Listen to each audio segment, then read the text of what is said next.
I had this little cousin, this little nephew of mine.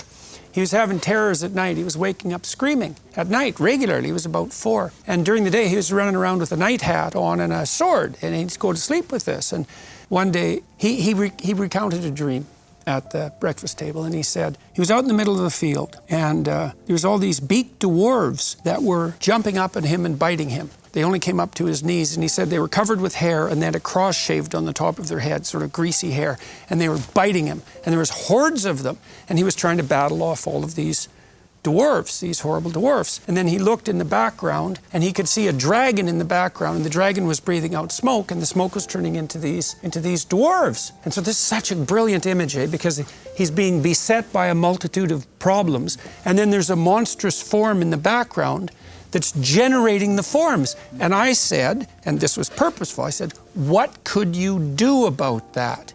And he kind of lit up. It was so interesting because everybody at the table was just absolutely transfixed by this dream that this 4-year-old had had. It's like, whoa, you know? And so he said, I would get my dad, I would take my sword and I would go poke out the eyes of the dragon.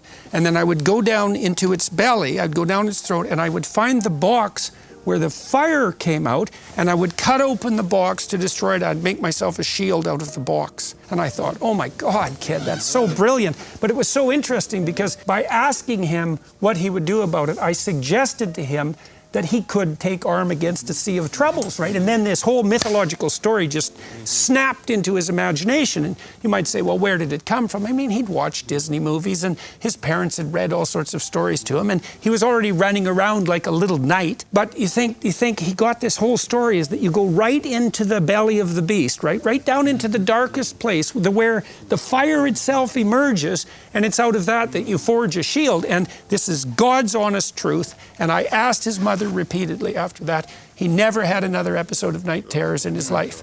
And it's because he catalyzed identification with the hero. And then you say, well, does the monstrous exist? You might say, well, there's no such thing as a dragon. It's like, all right, smarty pants, is there such a thing as a predator? It's like, well, yes. It's like predator, dragon, same word. A predator is an amalgam of the features of specific predators. And so a monster, a dragon, is the predator as such.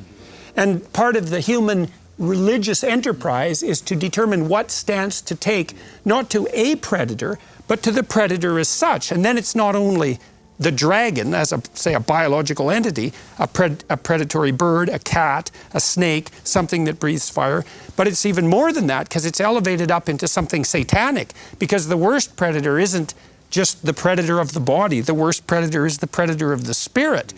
And so all of that's predicated on the idea that there is such a thing as monsters, and that we can take the proper stance in relationship to them.